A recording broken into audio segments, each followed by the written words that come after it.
بسم اللہ الرحمن الرحیم۔ میں محمد خسرود عالم دارالعلوم غریب نواز پریاگ راج جماعت خامسہ کے بچوں سے مخاطب ہوں۔ مشکوٰۃ شریف کا درس چل رہا ہے۔ وقلیل ما ہوا وانی اذا نسبت الحدیث الیہم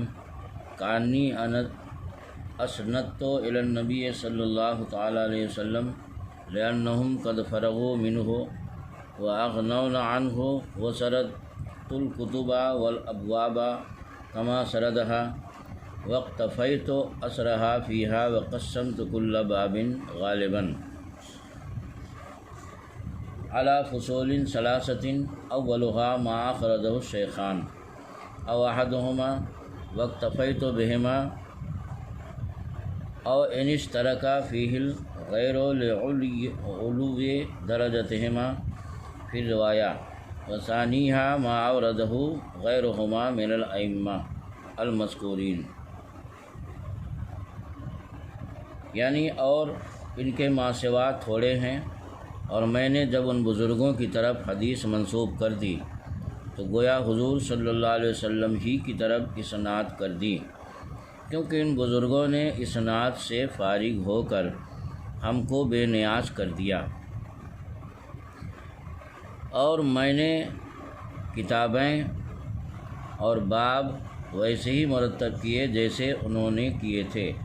یعنی کتاب مصابیح میں، اور جو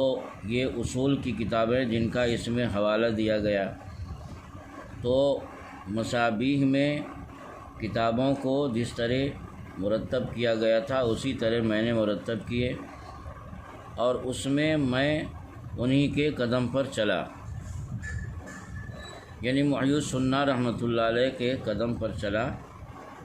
کہ جیسے صاحب مصابیح نے ترتیب دیا تھا اسی ترتیب پر میں نے مشکوٰۃ کو بھی مرتب کیا۔ میں نے اکثر ہر باب کو 3 فصلوں پر تقسیم کیا۔ پہلی فصل میں وہ احادیث جنہیں شیخین یا ان میں سے ایک نے روایت کیا، میں نے انہی دونوں پر کفایت کی، اگرچہ اس کی روایت میں دوسرے بھی شریک ہوں، شیخین کی بلندی و درجہ کی سبب۔ دوسری فصل میں وہ احادیث جو ان کے علاوہ دوسرے مذکورہ اماموں نے روایت کیا۔ عبارت کا مطلب یہ ہے کہ مشکوٰۃ شریف کو میں نے 3 فصلوں پر مرتب کیا۔ پہلی فصل میں شیخین کی حدیثوں کو روایت کیا۔ حدیث اور اصول حدیث میں جب شیخین بولا جاتا ہے تو اس سے حضرت امام بخاری اور حضرت امام مسلم مراد ہوتے ہیں، اور مصنف یہ کہنا چاہتے ہیں کہ ہم نے پہلی فصل میں انہی حدیثوں کو لیا ہے جس کو امام بخاری اور امام مسلم نے صحیح مسلم و صحیح بخاری میں روایت کیا، اگرچہ دوسرے حضرات نے بھی اس کو روایت کیا ہو۔ مطلب یہ ہے کہ ہم نے مشکوٰۃ شریف میں بخاری اور مسلم ہی کا حوالہ دیا ہے، کیونکہ سنداً ان دونوں حضرات کا دیگر محدثین پر بلندی درجہ حاصل ہے۔ دوسری فصل میں وہ احادیث جو ان کے علاوہ، یعنی بخاری اور مسلم کے علاوہ مثلاً ترمذی، ابو داؤد، نسائی وغیرہ میں ہیں، ان میں سے دوسری فصل میں حدیث لیا، تاکہ اگر کوئی تلاش کرنا چاہے تو اس کو تلاش کرنے میں دقت نہ ہو۔ پھر مصنف فرماتے ہیں کہ تیسری فصل میں وہ مناسب ملحقہ، یعنی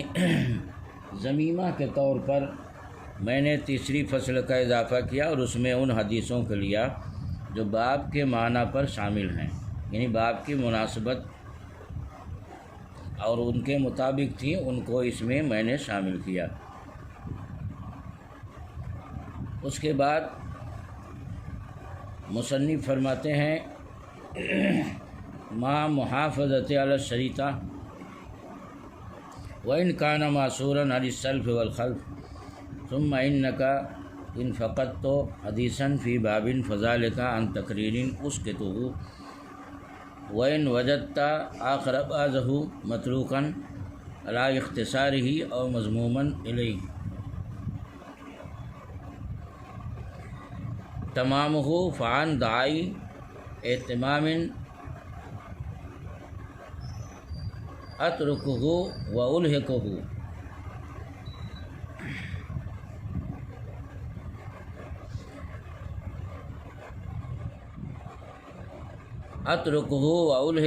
وإن أصرت على اختلاف في الفصلين من ذكر غير الشيخين في الأول وذكرهما في الثاني فاعلم أني بعد تتبع کتاب الجمع بین الصحیحین للحمیدی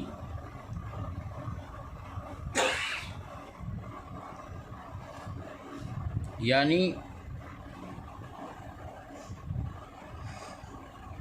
اگرچہ متقدمین و متاخرین سے منقول ہوں،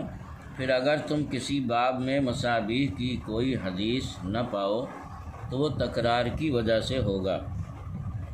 جسے میں نکال دوں گا، اور اگر تم دوسری حدیث کو ایسا پاؤ کہ جس کا بعض حصہ اختصاراً چھوڑ دیا گیا ہے